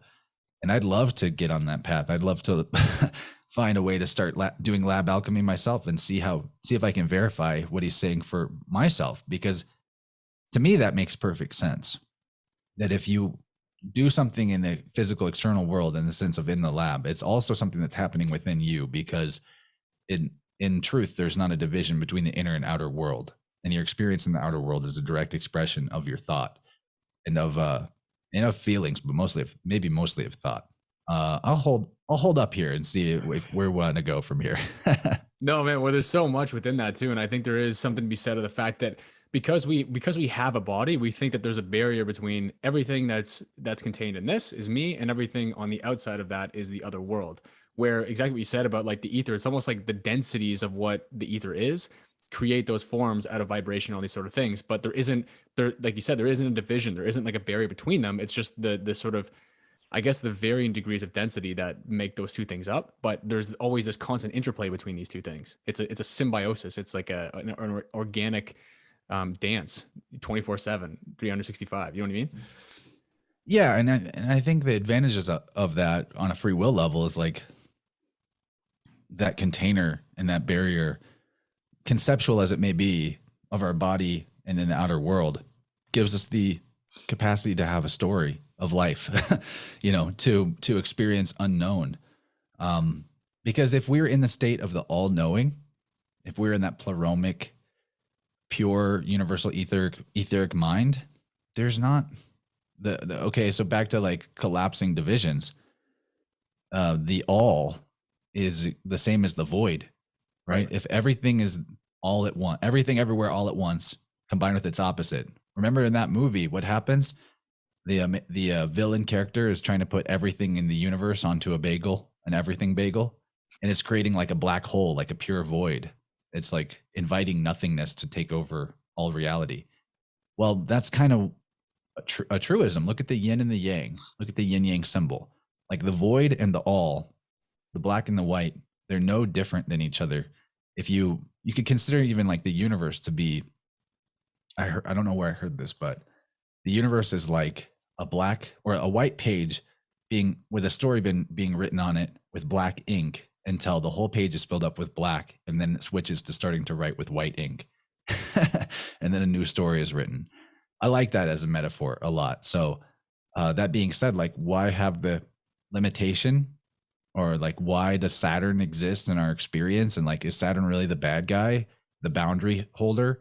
One of the names for all across the mythology, and this, when you get into the syncretism, the tav, the T, the terminal point, the end is very connected with like the one being or the one God, or the three in one God, the Trinity that starts with a T. One of the names for the more occulted deities of so-called ancient Rome was Terminus, which was the god of fences and boundaries and borders. Saturn is Kronos, is the timekeeper, same exact concept, the boundary creator. I think that aspect of reality is only to our advantage in terms of being able to know ourself and know the universe, or know the void, or know the truth, or know the source. That aspect of limitation gives us a lens through which we can explore the all, just one piece at a time, and move through the infinite and create a lattice work of connections in the void, so that we're not just drowning in the nothingness of the allness, right? Like, if that all makes sense. It's kind of heady. Yeah, no, it makes sense in my interpretation of the studies that I've done of Paul Chek and his work, where, his concept is the idea that if you're everywhere, everything all at once, there is no experience to be had, because you're experiencing both everything and nothing at the same time. So it's the idea of, why would God create this, is the idea of like to have experience, and to have me and you with opposing viewpoints, experiences, the fact that we can both see out of each other's eyes, kind of thing, or we have opposing actual like visions and stuff like that. It creates that duality, which creates the actual experience of being here, as opposed to you're experiencing everything everywhere all at once. It's both everything and nothing. It has to be this way to have this sort of experience that we're on. Yeah. I think that's like the root of the why of creation. I fully accept that, and I'm open to changing my mind about it. But to me, it philosophically, logically makes sense. Just in the idea of, I like I do kind of feel like the all came from, well, okay, I won't say that the all came from nothing, or the nothing or the void came from the all. I feel like it's part of that self-existing, never-ending dance, like chicken or egg, which came first? Why is Abraxas shown with a chicken head? I find that interesting. The cosmic egg and the rooster, like the circle and the one, if you consider the rooster to be kind of like a phallus symbol, and the fact that, like, what do they call your male genitalia, and like what rises with the sun? Roosters, and what else? Yeah. So that's the IO, or the 1 and the 0, or the 10, the all, yo, ya. And I really like Carl Jung's short writing called 7 Sermons to the Dead, where he talks about this pleroma of the all, and how, like, when everything is combined with its opposite, It all the oppositions or polarities sort of cancel each other out, nullify each other, except for power or effectiveness. That whenever you combine effectiveness with ineffectiveness, effectiveness cannot affect effectiveness. So like power cannot affect the lack of power, right? The act, in a way, like the active cannot be undone by the receptive. So in a way that almost explains the yang having the outward semblance of more power in the world. And he called this thing, this intrinsic power of the pleroma that couldn't be undone by its own opposite. He attributes that to the idea of Abraxas, the God and devil in one being, the force that moves things, the original impetus for being to take on expressions beyond just a perfectly balanced void. I find that very interesting. I really like the metaphor of that. And to me, it makes logical sense.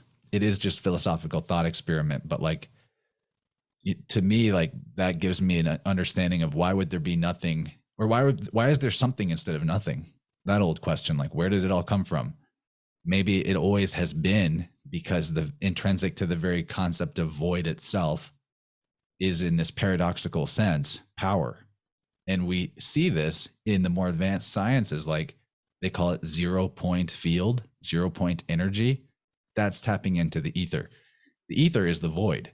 I mean, literally, it's this in the empty space, the ether is present, and there's power that can be tapped into in that empty space. And in the same way, we are at our most powerful when we're at a point of internal stillness and balance. When we find the 0 point within ourselves, that's when we have the potential to go any direction. Think about a circle. If you get to the 0 point, if you get to the middle, then you have the multiversal option. But if you're like polarized to one direction, it's harder to get back to the other direction. So philosophically, all these things connect to each other. Yeah, no, so like mindfulness and getting still mentally and internally is so powerful. Yeah, and it makes sense with, I interviewed Matt Presti from the University of Philosophy and Science. I love Matt. Yeah. He lives in Missouri too. He's not that far from me. Oh, really? Yeah, nice. And he talks about how the new age concept of raising your vibration and going up and all that kind of stuff is the exact opposite of people like Walter Russell's work, right? About it's the zero, it's the stillness, the void is all at the same time. And that's effectively, what he tapped into to have those sort of secrets revealed to him. And it's just interesting that, again, like when you try to go towards these things, there's so much even within the sort of genuine curiosity of going towards higher minded ideas of like the ones that we're trying to talk about here, is also the distraction of what it actually is too, right? You have like, again, the raising your vibration when it should be lower and all these kind of things.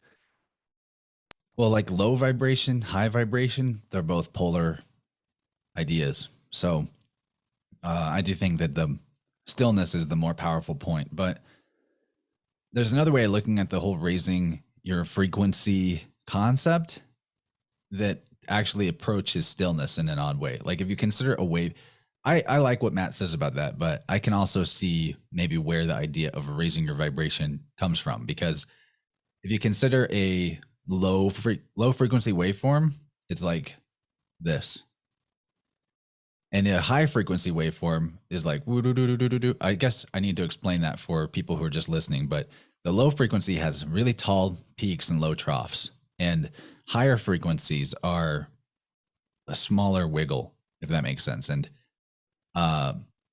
what frequency means is how frequently the waveform is hitting the middle line between the peaks and the troughs. So at a very high frequency, the highest frequency imaginable, it just becomes a straight line. It stays right in the middle, and the line is no longer going up and down. So like when in an audio acoustic sense, the highest frequency is synonymous to stillness. Just like if you spin a top fast enough and it's balanced, it will look like it's standing still, right? So that's kind of how I feel about it. To me, ultimately, coherence is the key. whatever vibratory rate you're operating at, coherence and balance in the form of like, well, if I'm hitting this low point, I need to be aware of the high point. And the way it works in terms of like tuning forks and sound healing, what makes a frequency effective isn't how high pitched the frequency is, or low pitched. It's how balanced it is, how coherent it is, how does the waveform match at the bottom and the top and stay consistently in balance like that. And that actually does the trick in terms of helping the body tune itself. Almost any frequency works for that, probably, as long as it's not dissonant, and dissonant meaning like random and non-coherent, like the sound your refrigerator makes in the background of your house all the time. Like this with no pattern, Potter, father, Jew Potter, Ptah, the craftsman of the universe. It all comes from the idea of a balanced pattern, I guess. Right. Yeah. And it seems like the sort of central idea of that is just the consistency of whatever that might be, whether it is the high peaks and troughs or the low ones. Is sort of whether or not you can be either consistent with it or something like that. I don't know if this is like a way to conceptualize it, but maybe that's the balancing of your heart on the scales, because you could be a shitty person that's hitting some pretty low lows. But if you're doing it, just be consistent. If you're going to be a douchebag, at least be consistent about it. Right. Yeah, exactly. Well, I mean, I usually try to wrap these up in the idea of, say someone is going through these kind of these things, or they're going through peaks and troughs or whatever. In your idea, with everything that's happened over the past 2 years, and I'm sure you've had your ear to the ground for a lot of these kind of concepts for a long while here. What would you say to people who are looking for the either the strength, the courage, and the resiliency to sort of thrive at these times and not be weighed down by the current sort of narrative of what's happening? What would you offer? I would just like offer the opinion of pattern recognition, consciously choosing your pattern recognition. That's what feels right to get into right now. So if there's things that freak you out in the world that you're afraid of, if there's boogeymen that give you worry and you lose sleep over it at night, realize that yourself in this experience is a collection of multiple. In a way, you are like a multiverse of yourself. There's multiple intelligences that make up the conglomerate experience that you have of consciousness. There's a lot of influences on you. Your body has its own intelligence. Your mind has its own intelligence. And which one are you? There's even an intelligence of your name. Your name has a being to it. The Egyptians called it the Ren. It was a layer of your energy body. So think about how you've asked your mind to do its job. Mind is like a little kid, and it loves games, and its favorite game is pattern recognition. What's the pattern? And whether or not you have realized this, at some point you have told your mind, look for this pattern or look for these patterns. And if you gave whatever your last standing orders were to your mind, that's the game it's going to keep playing. And that what people mistake is that like mind is running away on its own and not in your control. So I would advise that you give your mind new instructions and say, all right, you've done a great job recognizing the pattern of all the scary things in the world, or all the limiting factors, or all the boogeymen. Now I want a new game where you look for the pattern of when I'm getting freaked out about something, when I'm afraid of something, when I'm feeling defeated or limited by something, whatever the pattern is that you want to break. And so mind will now shift from, instead of looking for reasons to feel that way, we're looking for external things to validate the feeling that you're holding on to inside. Instead, mind is going to play the game of telling you when it's happening. Just tell me when I'm doing it. Oh, you're doing it again. Oh, you're doing it again. I think that is the empowering way forward. Like, you'll know what to do from there. Maybe you want to replace the limiting belief with a new thought, or the very least thing though that you can do is just recognize the agency that you have over mind and its pattern recognition. And you don't have to stop seeing the dark in the world, but start seeing how it's affecting you, and get out away from that into the observer state. And that's a more 0 point place to be. Awesome, man. I love it. I couldn't agree more. I remember doing those things myself and asking myself, am I thinking my thought right now? Or is it an encode? Is it a program that I'm running? And I think it's hugely important for a lot of people to start thinking that way. I thoroughly enjoyed this conversation, man. I really want to thank you for your time. And where can people go? Where can people go to find you and sort of keep up with some of these chats that you have? I'm on interversepodcast.com. That is where people can find links to everything I do. My YouTube channel is pretty fun. And my Rockfin is a good place to go if you hate YouTube, which I understand.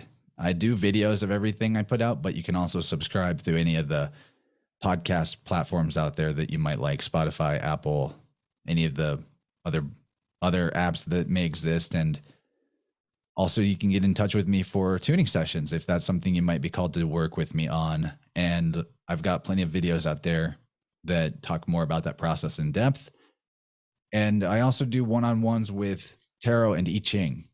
I'm a big I Ching guy. So if you want to get some guidance from your inner self through the fun game of me putting some cards on the table for you, get in touch. We can do all that remotely. And I'd love to see what happens. It's a lot of fun and very empowering. So Rob, thank you for the chance to talk about these deep thoughts today. It really got me fired up and warmed up. And, some directions were new for me, and these type of conversations are how we figure out what we really think and feel, in my opinion. Like, until the reflection happens, we can't necessarily even access the deeper levels of what we've learned over the long path of internalizing information and observations. So the opportunity to do this is always really, really appreciated. And this was a particularly excellent one. So thank you so much, and keep doing what you're doing, man. Thank you, man. I really, really appreciate it, especially from you, man. I've been listening to your stuff for a while now, and I really appreciate what you're doing for everyone out there listening. Go check out his stuff. I think it's awesome. The Marvelous Demystifiers is awesome. Learn about everything that's being encoded in the movies you're watching and everything like that. But Chance, thank you so much again, man. All the links in the description, everyone, will be down there to where to find them, as well as how to support this podcast and some of the adverts that are coming up after this if you want to check it out and support in that kind of way. But everyone listening, thank you so much. Chance, thank you so much again, man. We'll see you next time.